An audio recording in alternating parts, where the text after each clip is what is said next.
이번에 답을 쓸 때 우리가 신경 써야 되는 게 뭐냐면 여기 지금 라마바사 이걸 두 그룹으로 나눠야 할수있두 그룹으로 나눠야 되는데 자 그럼 답안지를 어떻게 쓸 거냐? 첫 번째 문단은 이게 중요하겠지, 그지? 그런데 요약하기 위해서 필요한 게 뭐냐면 일단 마사가 얘기하는 묶은 이유를 써야 돼. 묶은 이유라는 건 공감이라는 키워드에 네. 공통점이겠지, 공통점. 응? 네. 자, 공통점으로 마하고 사를 묶어야 되는 거야. 공감, 간단히 얘기하면 공감이라는 거의 가치에 대해서 부정적으로 보는 입장이야. 그러면 무엇을 부정적으로 보느냐가 또 중요하겠지, 그지? 그렇게 해서 첫 번째 시작은 마하고 사가 같이 공감이라는 키워드를 했을 때 같은 맥락으로 이해되거나 아니면 두 개의 문단이 갖고 있는 공통적 내용이 뭔지를 밝히면서 시작하는 게 제일 좋아. 그리고 난 다음에 마따로 사따로 내용이 조금씩 다르니까 마에 있는 키워드, 사에 있는 키워드를 가지고 마사를 얘기하는 거야. 그런데 절대로 놓치면 안 되는 건 공감이라는 기준이야. 알았어? 네. 자, 그러면 이렇게 해서 첫 문단을 쓸 거야. 그지? 자, 그러면 첫 문단은 각각 입장이나 기준에 대해서 논의한다고 생각하면 돼.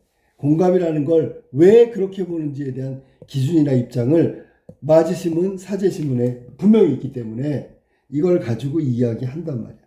그 다음에 다음 문단은 비판의 내용이 시작돼야 되겠죠. 이거 첫째 칸 띄는 거야 지금. 두 번째 칸 띄었어, 하나니? 네. 자, 그 다음에 얘도 동일한 관계로 한다면, 동일한 내용 진술이라면 역시 얘네들을 묶은 공통점이 있을 거야. 그리고 라에서 말한 시각이 있고요. 시점. 바에서 말한 시점이 있겠지. 공감에 대한 시점이야. 알았어? 네. 그러면 각각을 이번에는 비판해야 되겠지. 어떻게? 라에서 이렇게 얘기하고 있는데 공감에 대해서 이제 가야 되는 거지. 비판이 돼야 되겠지. 그러니까 오류라고 생각하는 부분. 그 다음에 바에서 공감을 그렇게 얘기했어. 그러면 입장에서 반박해야 되겠지. 이해됐어 무슨 얘기? 네. 그런데 근거나 기준은 비판의 근거나 기준은 웬만하면 여기서 찾아야 되겠지. 알았어? 이해됐어 무슨 말인지? 네. 그렇게 하면 두 번째 문단이 됐고요.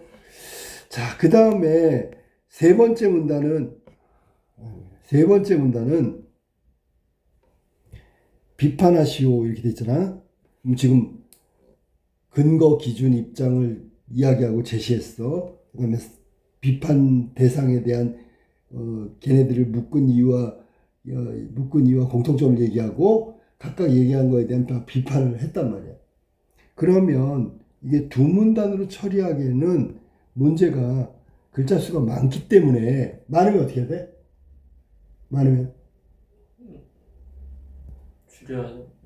많으면 글자 수가 많다는 얘기는 글자 수, 요구 글자 수가 많다고.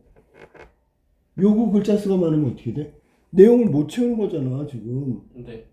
그럼 그럼 여기에 더 들어갈 내용은 지금 얘기한 거 말고 추가로 들어갈 거는 뭘까요? 그러면 뭐냐면 예를 들어 각 주장에 대해서 주장이 있을 거 아니야? 네. 각각의 주장. 핵심적인 주장 중에 우리가 이야기할 수 있는 거 뭐냐면 잠깐만. 그러면 라하고 바에서 핵심적으로 주장했던 거 있지? 네.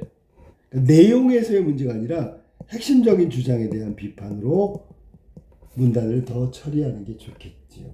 그래서 내 생각에는 첫 번째 문단 한 350자, 두 번째 문단 350자, 벌써 700자잖아. 마지막 세 번째 다른 주장, 각각 다른 주장이 있는데 내용 없이 그 안에서 핵심적으로 라제 신문에서 막 강하게 주장했던 거, 바에서 강하게 주장했던 거, 요 부분만 따로 떼가지고 또 다른 비판을 하는 거야. 그러니까 거기에서 뭐 공감의 일반적인 걸 얘기한 거에 대한 비판도 좋은데 여기서는 지금 문단 글자 수를 늘려야 하기 때문에 이럴 때는 각각 핵심적인 주장에 대한 반박을 비판을 하는 게 또 추가될 수도 있다. 안 그러면 내 개인적으로 봤을 때는 천자 채우기가 쉽지 않아. 그래가지고 어떤 부작용이 생기냐면 한 문단을 추가하는 게 좋지 내용을 늘리면 안 돼. 내용을 늘린다는 게 뭐냐면 쓸데없는 말들을 막 쓴다고. 예를 들어 이걸 얘기하는 비판하라고 그랬더니 예를 들어 자 이런 거 막 예를 들어 이런 거지. 다윈의 무슨 생존 뭐 동물에서도 생존 기술 뭐 이런 거 나오잖아, 그지? 이런 내용을 친절의 기원 어쩌고저쩌고 하면서 공감이라는 것에서 파생되긴 했지만 핵심적인 내용이 아닌 것들이 더 들어갈 수가 있단 말이야. 그러니까 내 얘기가 지금 직접적으로 와닿지 않을 텐데 일단 첫 번째, 두 번째 문단에 대한 진술은 알겠지. 네. 그럼 세 번째는 어떻게 할 거냐? 세 번째 예를 들어 라바의 주장이니까 바에서 한번 볼게. 자, 바 한번 보세요. 바에서 보면 뭐가 나오냐면 바에서 그래서 지금 마바지 마바. 바에서 보면 안 되지. 마바는 같은 거고 사는 다른 거잖아, 그지? 사는 다른 거지, 그지? 네. 그러면 마바 입장에서 미안해, 마사구나. 왜 헷갈려 자꾸.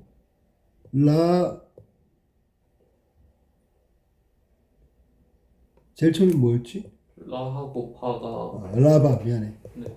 라바. 자, 라바 입장에서 이제 지금 내가 얘기하는 건 그 이후에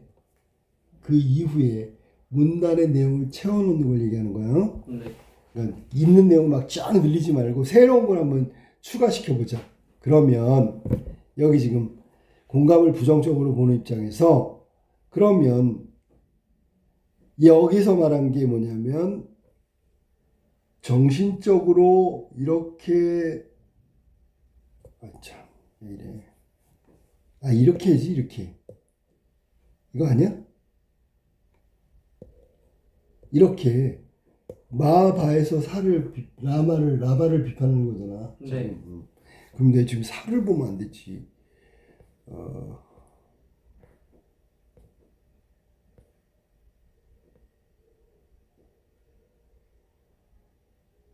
예를 들어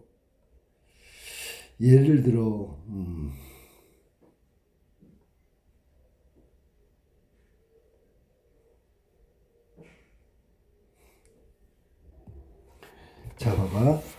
바에서 뭐라 했냐면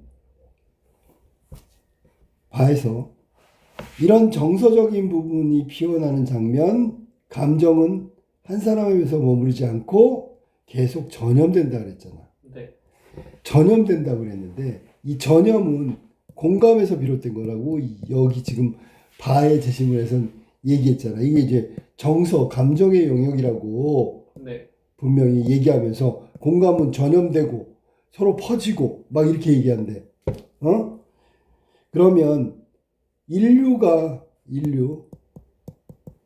동물의 세계가 과연 이런 공감의 정서적 측면의 전염 때문에 발전한 거다. 이건 비약이란 말이야. 비약. 알았니? 비약이라는 거지. 그치? 비약. 자, 마나 사에서 본다면 이 부분에 대한 공감의 전염이란 부분은 사회적 발전에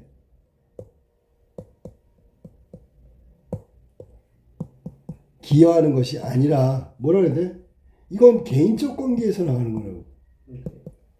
이런 식으로 비판할 수 있다는 거야. 그러니까 감정의 영역은 정서적인 영역은 말이지 개인과 개인의 관계에 국한된 범위를 갖고 있는 거지. 이것 때문에 사회적 발전이 일어나고 사회성이 사교사회가 되고 그런 건 아니다라는 얘기를 하면 되는 거야. 이런 식으로 새로운 내용을 찾아내는 게 필요하다. 알겠지? 어? 네.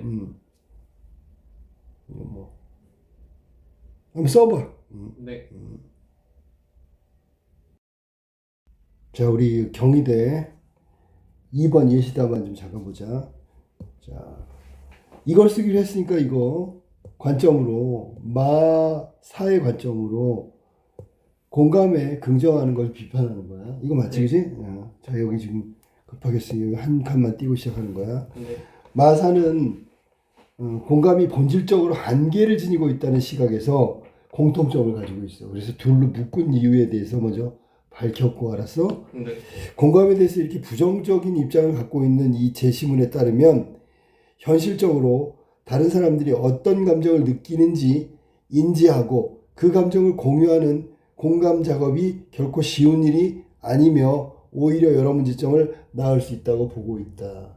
그런데 여기 지금 내가 잘못 쓴 게 뭐냐면 이렇게 문장을 이렇게 길게 쓰면 안 된다는 얘기를 하고 싶은 거야. 너무 길게 쓰면. 그렇죠. 여기서는 현실적으로 느끼는 것을 인지하고 공유하는 공감 작업이 쉬운 일이 아니라고 그랬잖아. 그지? 느끼는 거, 인지하는 거, 그 다음에 인지하고 공감하는 것도 그렇고, 그러니까 여기서 지금 끊어주란 말이야.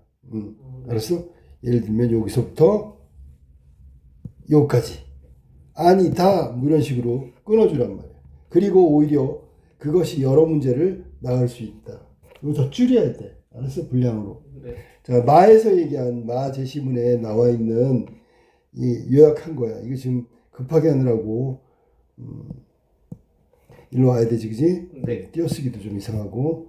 자, 그럼 봐봐. 마에서 공감이 미치는 범위의 차이를 친소관계가 공감 실현을 결정한다고 보고 있어. 마의 입장에서는. 네. 그러니까 가까우냐 머냐에 따라서 친소관계에 따라서 공감하냐 마냐야. 그런데 지금 공감의 가치를 인정하는 쪽은 막 전염되고 확산되고 마치 그냥 자연스럽게 이어지는 것처럼 얘기하고 있단 말이야. 네. 그런데 구분이 분리가 돼 있다. 예를 들면 가족과 같이 친밀한 관계가 아닌 시공간적으로 먼 곳에 있는 낯선 사람들에게까지 두루 공감한다는 것은 현실적으로 불가능하다. 이게 끊는 거 알았어? 네. 그다음에 그리고 그거는 공감의 진위, 진짜 공감했냐 안 했냐의 논란도 생길 수 있다. 그런데도 친밀한 대상이 아닌 거리가 먼 다수의 일반적 문제들은 간과될 수밖에 없는 것도 당연하게 현실에서 일어날 수 있는 일이다. 이게 무슨 말이냐면 100만 명이 죽었다고 아까. 네. 알았니? 간과된다는 얘기가 그 얘기야. 응? 당연하게 현실에서 일어날 수 있는 일인데 그게 뭐냐면 100만 명이 죽었거든? 네. 근데 다수의 희생자가 났단 말이야. 그런데 친밀한 대상이 아니라면 그냥 흘려보낸다고, 간과한다고. 그 아까 그 100만 명하고 친구 뭐 이런 얘기를 갖다가 이렇게 표현한 거야. 이해했지? 자, 그럼 사로 갈게. 사의 입장에서는 공감의 한계를 공감의 노력과 양적 측면에서 보고 있다는 거야. 네. 한계가 있다. 이 말은 그런 시각이다 라는 뜻이야. 가지고 있다. 뭐 이런 식으로 바꿔도 돼요. 윤리적 판단 문제를 중심으로 지적한다. 첫째, 공감은 무한한 것이 아니고 제로섬의 결과이므로 내부인을 향한 공감의 증가는 외부인에 대한 단절, 양가관계로 이어진다. 양가관계가 뭐야? 플러스. 알았어? 네. 이 양가관계라고 하는 거야. 네. 아니면 더불어 증가한다. 뭐 이런 식으로 표현해도 돼. 자, 두 번째. 공조직 내의 공감은 공사 구분을 불분명하고 오히려 잘못을 덮어주거나 무시하는 잘못된 윤리적 판단의 원인이 되기도 한다. 이렇게 얘기했어. 자, 그러면 이제 마사 입장에서 라하고 바하고 요거를 갖고 비판하는 거야. 이제 시작하는 거야. 네. 자, 공감의 긍정적 가치만을 지나치게 확대, 과도하게 부풀렸다. 비판할 수 있고요. 라에 따르면 자, 사교적인 사회에 아까 나왔던 거야. 공감의 확장, 그다음에 사람들 간의 구별이 사라지고 평등의식의 확산. 아까 나왔던 키워드잖아. 그지? 공감은 이러한 같은 영혼이라는 공동의식까지 발전했어. 그런데 이런 의식이 퍼질수록 신분을 초월하여 서로의 삶이 더욱 가까워진다. 이게 지금 라의 핵심적인 내용이야. 요거를 하나하나 비판해야 되는데 그러기에는 좀 그러니까 뭉뚱그려서 비판을 한다면 자, 마 사회 관점에서 먼저 라의 공감. 사회적 측면만을 가치만을 지나치게 확대 해석했다. 비판을 피할 수 없을 거고 또 공감은 한정된 노력과 친소관계의 차이에 따라서 형성된다는 것. 내부에서 공감은 외부와 폭력의 협력을 힘들게 할 수 있다는 점을 즉 부정적 결과를 이것도 역시 간과하고 있다. 간과라는 게 흘려보고 있다. 네. 그거를 신중하게 생각해야 되는데 가볍게 넘기고 있다 뭐 이런 얘기를 하고 있는 거예요. 그러니까 여기에 중요한 것은 뭐냐면 아까 제로섬 그다음에 친소관계 그다음에 내부에서의 공감이 외부의 폭넓은 협력을 힘들게 한다. 이게 이제 아까 얘기했던 집단적 충성심 뭐 이런 거하고 관계가 있는 거야. 네. 그러니까 이런 부정적인 결과 여기서는 지금 부정적 결과를 하나, 둘, 세 개로 한정하고 있죠. 이 부정적 결과들에 대해서 쟤네들은 너무 장밋빛이야, 청사진이야, 너무 쉽게 간과하고 있다는 점을 얘기했어요. 그 다음에 바에서 공감의 가치를 감정의 영역이라고 분명히 얘기했고 공감은 거리를 뛰어넘는 정신의 초능력이래. 굉장히 예찬했잖아. 네. 그리고 공감을 통해서 다른 사람의 세계를 느낄 수 있다. 라고까지 했어. 이러한 감정의 전염은 친절한 마음을 확산시키고 그 다음에 인류와 동물이 사회성을 획득하는 방향으로 진화할 수 있다고 와, 이 가치를 엄청나게 띄워줬어. 그런데 마사의 입장에 따르면 이건 절대로 받아들일 수가 없을 정도야. 인간의 감정적 자원은 이미 제한적이야. 경계와 집단을 초월해서 모든 사람이 공감할 수 있다. 이거는 지나치게 이상적인 생각이다. 무슨 말인지 알겠지? 네. 인류와 동물의 공감은 정서적 측면에 한정된 특징에 해당한다. 공감의 가치는 사회적인 진화보다는 인간의 정서교류 측면의 영역에 한정해야 된다. 그렇게 보고 있다. 이해됐어? 무슨 말인지? 네. 그러니까 이거는 솔직히 말하면 비판이 옳으냐 그르냐는 별로 중요하지 않아. 네.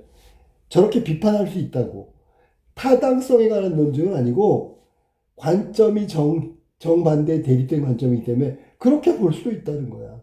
알았어? 네. 그러니까 거기서 비판하는데 이거 맞아? 틀려? 내 비판이 옳은가? 그런 거 따질 필요 없다고. 딱 정확하게 관점을 두고 내 시각이라면 상대방의 그런 주장들이 이렇게 보일 수 있다고.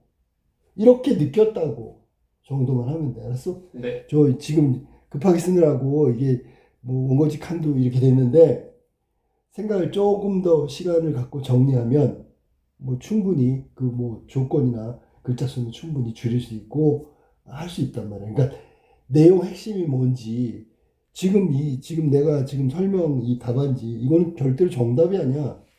정답에 가깝고 기준이 될 만한 것이지. 그런데 지금 조건도 안 맞고 급하게 썼으니까 요걸 가지고 있잖아. 정리를 한번 해보는 것도 괜찮아. 알겠지? 네. 자, 그럼 정리할 수 있도록 내가 줄 테니까 가서 보면서 답안지를 한번 만들어봐. 네.